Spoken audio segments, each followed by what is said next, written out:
اوسٹیو arthritis اور جوڑوں کے خراب ہونے کی، کھر جانے کی کیا وجوہات ہوتی ہیں اور اس کی علامتیں کیا ہوتی ہیں؟ عام فہم زبان میں بتائیے پلیز. ویسے تو عمر کے ساتھ جو جوڑ ہے، اسپیشلی جو آپ کا گھٹنے کا جوڑ ہے یا جو آپ کے ہاتھوں کے جوڑ ہیں، آہستہ آہستہ سے گھسنا شروع ہو جاتے ہیں کچھ خاص عمر میں آ کے. کس خاص عمر میں؟ مطلب 50 سے اوپر جن کے بھی، اسپیشلی فیمیلز میں یہ پروسیس تھوڑا جلدی سٹارٹ ہو جاتا ہے اور میلز میں تھوڑا لیٹ ہوتا ہے. ٹھیک ہے. اور کچھ جو پاپولیشن ہے وہ تھوڑی زیادہ پرون ہوتی ہے، اسپیشلی جن میں کوئی پہلے سے کوئی انجری ہوئی ہو، چوٹ لگی ہو، یا ایسے کچھ لوگ جن کے اندر جو ہے نا کوئی جوڑوں کی اور پرابلمس چل رہی ہوں، جیسے جوڑوں کا سوج جانا جس کو ہم عام فہم زبان میں گینٹیا کہتے ہیں، ان کے اندر جو ہے نا یہ جوڑوں کا جلدی خراب ہونا باعث ہو سکتا ہے. اور یہ تمام وہ علامتیں ہیں جو انیشیلی کسی کو بھی شو ہوتی ہیں. شروع کے اندر تو اس میں جوڑ درد کرنا شروع ہوتے ہیں، آہستہ آہستہ ان کے اندر سوجن آنا شروع ہو جاتی ہے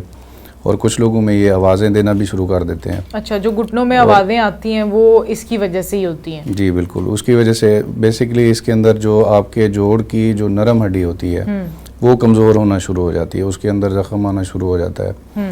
اور ساتھ ساتھ جو آپ کی سخت ہڈی ہے اس کے اندر بھی پھر تبدیلیاں شروع ہو جاتی ہیں. ساتھ اس میں ہڈیوں کی چونچیں نوکیں بننا شروع ہو جاتی ہیں. ساتھ اس میں یہ ہوتا ہے کہ آپ کے جو باقی لیگامنٹس ہیں اور جوائنٹ کے اندر جو باقی سٹرکچرز ہیں، جو کیپسول وغیرہ ہے، جھلی وغیرہ ہے، اس کے اندر بھی جو ہے نا وہ اکڑاؤ، سٹفنس اور سوجن آنا شروع ہو جاتی ہے. اس کی وجہ سے آپ کی جو درد ہے وہ ٹائم کے ساتھ ساتھ بڑھتی جاتی ہے اور اس سے تکلیف جو ہے نا وہ زیادہ ہونا شروع ہو جاتی ہے، جس سے آپ کی عام جو زندگی ہے بڑی حد تک متاثر ہو جاتی ہے.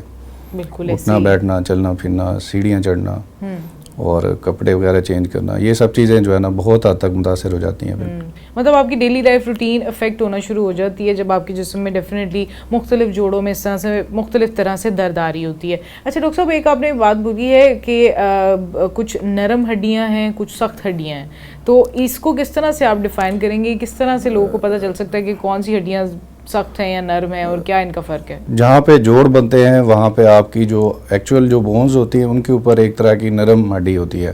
عام زبان میں ہم اسے نرم ہڈی کہہ سکتے ہیں، ویسے اس کو سائنٹیفک اس کا جو نام ہے وہ کارٹیلیج ہوتا ہے، جو بیسیکلی ایک سافٹ اور جو گلسننگ سی جو ہوتی ہے، مطلب نرم ہوتی ہے اور وہ اسموتھ ہوتی ہے اور وزن اٹھانے کے قابل ہوتی ہے، اور اس سے جوڑوں کی جو موومنٹ ہے، حرکت ہے، وہ اس سے جو ہے نا بیسیکلی ہوتی ہے. اس وجہ سے جو ہے نا وہ ہم اسے نرم ہڈی عام زبان میں کہتے ہیں. اچھا، اور یہی وہ ہڈی ہے نرم ہڈی اور کارٹلیج جس میں تمام نیوٹرینٹس اور ملٹی وائٹامن جو سپلیمنٹس ہم لیتے ہیں، یہ اسی کے لیے لیتے ہیں یا ہڈیوں کے لیے لیتے ہیں؟ جی، اس میں دو چیزیں ہیں.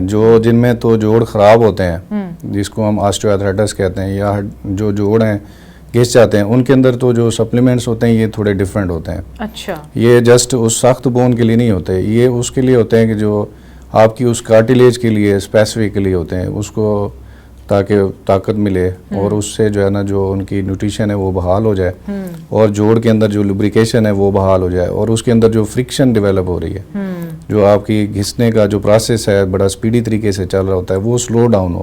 اچھا، تو وہ اس کے لیے اسپیسیفکلی ہوتے ہیں. اچھا ڈاکٹر صاحب، اکثر کہا جاتا ہے کہ اس کے کچھ گریڈز ہوتے ہیں، اوسٹیو آرتھرائٹس کے، اوسٹیوپروسس کے. اگر گھٹنوں کی خصوصی طور پر بات کی جائے، کیا اس کی رینج ہونی چاہیے؟ کیا سٹیجز ہیں جس پہ ڈاکٹر کے پاس جانا چاہیے، جس کے بعد دوائیاں لینی چاہیے یا سرجری کروانی چاہیے؟ ہاں، انیشلی جو ہے نا آپ کچھ مطلب جو آپ کی پہلی جو سٹیج ہوتی ہے جس میں جوڑ بہت زیادہ حد تک خراب نہیں ہوتا اور آپ کی ڈیلی روٹین لائف کو بہت زیادہ ڈسٹرب نہیں کر رہا ہوتا، اس میں کافی ساری ایسی ریمیڈیز ہوتی ہیں کہ جس سے ہم جو ہے نا وہ آگے اس پروسیس کو روک سکتے ہیں. اس میں سب سے بڑی جو ریمیڈی ہے وہ ایکسرسائز ہے. ایکسرسائز بھی ایک خاص طرح کی ہوتی ہیں، ایسے نہیں ہوتا کہ ہم ہر طرح کی ایکسرسائز اس کے لیے ریکمینڈ کر دیں، اس سے بعض کا جوڑ آپ کے زیادہ خراب بھی ہو جاتے ہیں. اچھا، یہ بھی ایک چیز ہے. جی، تو اس کے علاوہ جو ہے نا وہ آپ کی کچھ پریکاشنز ہیں جس سے ہم پریونٹ کر سکتے ہیں کہ غیر ضروری طور پہ نیچے آپ دو زانو ہو کے بیٹھنا یا پاؤں کے بل بیٹھنے سے جوڑ آپ کے زیادہ خراب ہوتے جاتے ہیں. اچھا، تو غیر ضروری طور پہ نیچے بیٹھنے سے جو ہے نا وہ ہم اپنے مریضوں کو منع کرتے ہیں. تو اسی طرح جو ہے نا وہ پراپر بیلنس ڈائٹ ہے اور ڈیلی کی ایک ایکٹیو لائف سٹائل ہے، وہ گزارنے سے آپ کے شروع کی ہی سٹیج کے اندر آپ اس پروسیس کو روک سکتے ہیں یا ایٹ لیسٹ منیمائز کر سکتے ہیں. یس، گریڈ 1 جو ہے نا وہ کیوریبل ہوتا ہے. گریڈ 3 4 میں جا کے پھر اور مسائل آنا شروع ہو جاتے ہیں جس سے جو ہے نا وہ اس کا علاج تھوڑا مشکل ہو جاتا ہے. اس میں پھر ہم کافی ساری ایسی جو ہے نا وہ پھر طریقے ہیں جس سے ہم اس کا علاج کرتے ہیں. سرجیکل انٹرونشن کی پھر ضرورت پڑتی ہے, یعنی آپ اس کو کنزرویٹیولی پھر مینیج نہیں ہو سکتا, تو انیشیل گریڈز میں ہی ڈاکٹرز کے پاس آ جانا چاہیے. جی بالکل, اس کا بالکل ابتدائی حالت میں جب آتے ہیں تو اس سے وہ کافی آپ کو انفارمیشن ہو جاتی ہے کہ کون سی ایکسرسائز کرنی ہے, کون سی نہیں کرنی ہے, اور لائف سٹائل میں کیا موڈیفیکیشن کرنی ہے. تو اس سے ہم جو اس کی گھٹنے کی لائف ہے وہ بڑھا سکتے ہیں. مطلب اگر آپ کا وہ 2 سال میں خراب ہونا تو اسے ہو سکتا ہے 10-15 سال اور نکل جائیں آپ کی تھوڑی سی احتیاط سے, اچھی ورزش سے, اچھی خوراک سے, اور تھوڑا بہت آپ کی لائف سٹائل موڈیفیکیشن سے.